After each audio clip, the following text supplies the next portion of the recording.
Commerce படிக்கிறவங்களுக்கு என்ன மாதிரியான ஆப்பர்ச்சுனிட்டிஸ் இருக்கும் அப்படிங்கறத இன்னைக்கு பார்க்கலாம். காமர்ஸ், ஃபினான்ஸ், எக்கனாமிக்ஸ் இதெல்லாம் சப்ஜெக்டா படிக்கிறவங்களுக்கு நிறைய ஸ்கோப் இருக்கு. அதுல எந்த மாதிரியான ஓப்பனிங்ஸ் இருக்கும்? ஒரு பிகாம் முடிக்கிறாங்க அப்படின்னு பாத்தீங்க அப்படின்னா accountancy, banking, manufacturing, service sector, logistics இருக்கிற சர்வீஸ் செக்டர், ஐடி கம்பெனிஸ் எங்கன்னா அந்த இஆர்பி டூல் யூஸ் பண்ற இடத்துல, அப்புறம் insurance, credit rating, debt and equity markets, portfolio management, secretarial, indirect tax, direct tax, imports and exports, forex management. So இங்கெல்லாம் வந்து நிறைய opportunities இருக்கும். பிகாமோட மட்டும் நிறுத்திக்காம பேரலா ப்ரொஃபஷனல் கோர்சஸும் படிக்கணும். ப்ரொஃபஷனல் கோர்சஸ் நிறைய இருக்கு. அதுல முக்கியமானது பாத்தீங்க அப்படின்னா chartered accountancy, CA, cost and works accounts வந்து ஐசிடபிள்யூஏ, சார்ட்டர்ட் ஃபினான்ஷியல் அனலிஸ்ட் அது வந்து சிஎஃப்ஏ, அதுக்கப்புறம் கம்பெனி செக்ரட்டரிஷிப் ஏசிஎஸ், அதுக்கப்புறம் masters in business administration MBA, இல்லைன்னா எம்எஸ் இன் ஃபினான்ஸ் அப்ராட், இல்லைன்னா ப்ரொஃபஷனல் டிகிரி எப்படின்னா இந்த இன்சூரன்ஸ் ரிலேட்டடா பார்த்தீங்கன்னா ஆக்சுரியல் வேல்யூவேஷன்ங்கிறது ரொம்ப இம்பார்ட்டன்ட் கரியர். அதுலேயும் வந்து ப்ரொஃபஷனல் கோர்ஸ் பண்ணியிருக்கணும். ஸோ நம்ம சிஏ அப்படின்னா என்னன்னு பார்த்தீங்க அப்படின்னு சொன்னா இது வந்து ஒரு ப்ரொஃபஷனல் அக்கௌண்டன்சி கோர்ஸ். ஸோ இது வந்து நிறைய லெவல்ஸ் இருக்கும், நிறைய டீப்பா படிச்சுதான் அவங்க வந்து பாஸ் பண்ணணும். ஸோ இந்த ஒரு கோர்ஸை முடிச்சாங்க அப்படின்னு சொன்னா ஒரு கம்பெனில ஒரு சீஃப் ஃபினான்ஷியல் ஆஃபீஸர்ங்கிறது வந்து டாப் மோஸ்ட் பொசிஷன். ஸோ அந்த மாதிரி ஒரு பொசிஷன் கிடைக்கும். இல்லை அப்படின்னு சொன்னா இந்த ஐடி கம்பெனில இஆர்பி இம்ப்ளிமெண்ட் பண்றதுக்கும் அவங்க இருக்கலாம். இல்லைன்னா வந்து ட்ரெஷரி ஆப்ரேஷன்ல ஃபோக்கஸ் பண்ணலாம், இல்லைன்னா இன்கம் டேக்ஸ் ரிலேட்டட், கம்பெனிக்கு ரிலேட்டட், இல்லைன்னா இண்டிவிஜுவல் ரிலேட்டட் இன்கம் டேக்ஸை வந்து அவங்க ஃபைல் பண்றதுக்கோ அல்ல அதை பத்தின இதை வந்து டீல் பண்ணலாம். அதுக்கப்புறம் பாத்தீங்க அப்படின்னா ஃபாரெக்ஸ், அதுக்கப்புறம் வந்து working capital and term loans கம்பெனில எல்லாம் ஒர்க் பண்ணலாம்.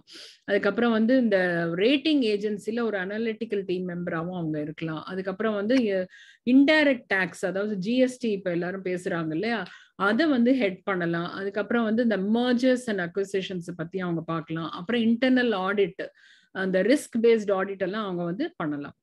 அடுத்தது பாத்தீங்கன்னா cost and works accounts. So ஒரு கம்பெனில வந்து ஒரு காஸ்ட் அக்கௌண்டன்ட் இல்லாம அது ஃபங்க்ஷனே ஆக முடியாது. அது ரொம்ப முக்கியமான ஒரு விஷயம். அதாவது ஒரு கம்பெனியோட ப்ராஃபிட் வந்து எப்படின்னா அவங்க என்ன செலவு பண்றாங்க, என்ன வருமானம், எவ்வளவு சேமிக்கிறாங்க, எவ்வளவு அந்த ஒரு ரெவென்யூ ஜென்ரேஷனை வச்சுதான் அந்த கம்பெனியோட ஃபினான்ஷியல் ஸ்டேட்டஸே டிசைட் பண்ண முடியும்.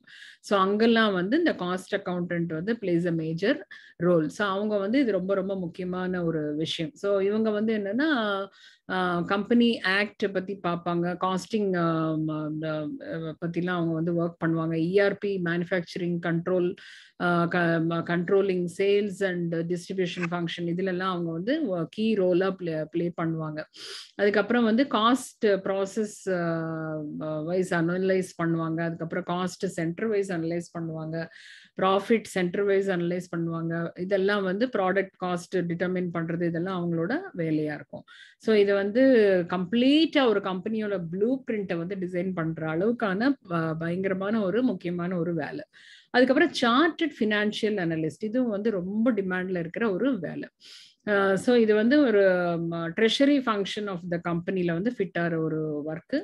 அவங்க வந்து பார்த்தீங்க அப்படின்னா capital and term loan management of the company அதை பேஸ் பண்ணி அவங்க ஒர்க் பண்ணுவாங்க. ப்ராஜெக்ட் ஃபினான்சிங் பண்ணுவாங்க.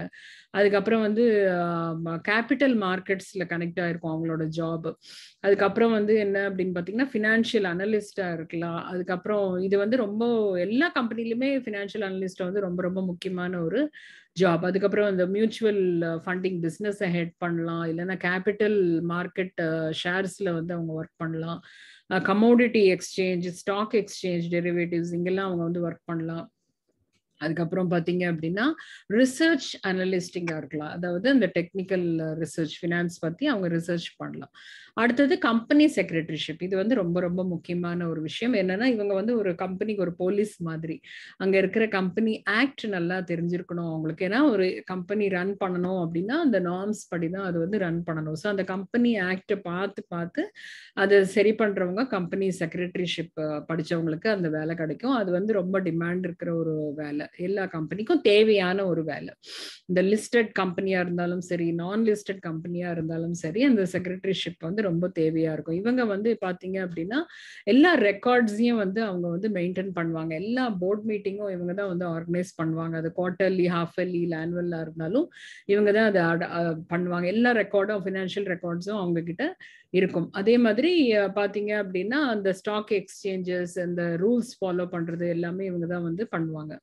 அந்த ஷேர் ஹோல்டர்ஸோட டிவிடெண்ட்ஸை வந்து கொடுக்கறது, அவங்களோட ரெக்கார்ட்ஸை மெயின்டைன் பண்றது, எல்லா கமிட்டி மீட்டிங்கும் ஹெட் பண்றதும் இவங்களா தான் இருக்கும். அடுத்தது ரொம்ப இம்பார்ட்டன்ட் பாத்தீங்க அப்படின்னா இன்சூரன்ஸ்ல வந்து ஆக்சுரியல் வேல்யூவேஷன், இதுக்கும் வந்து நிறைய டிமாண்ட் இருக்கு. கொஞ்சம் மேக்ஸ்ல வந்து இன்ட்ரெஸ்ட் இருக்கிறவங்க இந்த ஜாபை எடுக்கலாம். இது வந்து இந்த கோர்ஸை முடிக்கிறது கொஞ்சம் கஷ்டமான ஒரு வேலையா இருக்கும். ஸோ அதை டீடைல்ஸ் அந்த ஆக்சுரியல் படிச்சவங்க கிட்ட கொஞ்சம் டிஸ்கஸ் பண்ணீங்கன்னா அதோட டாக்டிக்ஸ் வந்து அவங்க சொல்லுவாங்க. ஸோ இன்சூரன்ஸ் மட்டும் இல்லாம ஃபயர் டேமேஜ், எர்த்குவேக், இல்லைன்னா நமக்கு தெரியாத திடீர்னு ஏதாவது ஒன்று நடக்கும்ல, அந்த மாதிரி விஷயத்துக்கும் இதை வந்து யூஸ் பண்ணுவாங்க இந்த படிப்பை. அதுக்கப்புறம் வந்து பாத்தீங்கன்னா ஒரு அட்வைசர் ரோல் வந்து இவங்களுக்கு கிடைக்கும். இல்லைன்னா இன்சூரன்ஸ் ஸ்பெஷலிஸ்ட் எல்லா கம்பெனிஸ்லயும் இவங்க ஆகலாம்.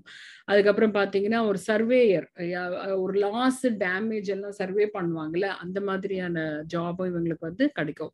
அதாவது இந்த கம்பெனி வந்து திடீர்னு எர்த்குவேக் ஆகுது, திடீர்னு வந்து லாஸ் ஆயிடுது அப்படின்னா எவ்வளவு ரிகவர் பண்ணலாம், என்ன மாதிரி பண்ணலாம், இந்த மாதிரியான விஷயங்களை வந்து அவங்க வந்து பண்ணுவாங்க. இதுக்கு நல்ல ஒரு டிமாண்ட் இருக்கு. அடுத்தது வந்து இஆர்பி இன் ஐடி. ஸோ இதை வந்து enterprise and resource planning software அப்படின்னு சொல்லுவாங்க. இது வந்து நிறைய யூஸ் பண்ண ஆரம்பிச்சிருக்காங்க. அது ஒரு சாஃப்ட்வேர்.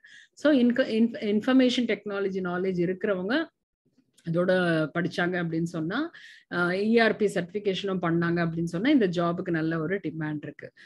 இந்த இது வந்து இந்த சாஃப்ட்வேர் வந்து SAP, Oracle, Marshal, Tally, ERP அப்படிங்கிற மாதிரி டிஃப்ரெண்ட் சர்டிபிகேஷன்ஸ் இருக்கு. அதை வந்து அவங்க படிக்க வேண்டியிருக்கும். ஸோ இது வந்து பேங்கிங் சாஃப்ட்வேர், இன்சூரன்ஸ் சாஃப்ட்வேருக்கு இணையா இருக்கும். அவங்க அதை படிச்சு அவங்க வந்து அதை யூஸ் பண்ணுவாங்க கம்பெனி. ஸோ இதுதான் வந்து காமர்ஸ் படிக்கிற பசங்க, ஃபினான்ஸ் எக்கனாமிக்ஸ்ல இன்ட்ரெஸ்ட் இருக்கிறவங்களோட ஸ்கோப்.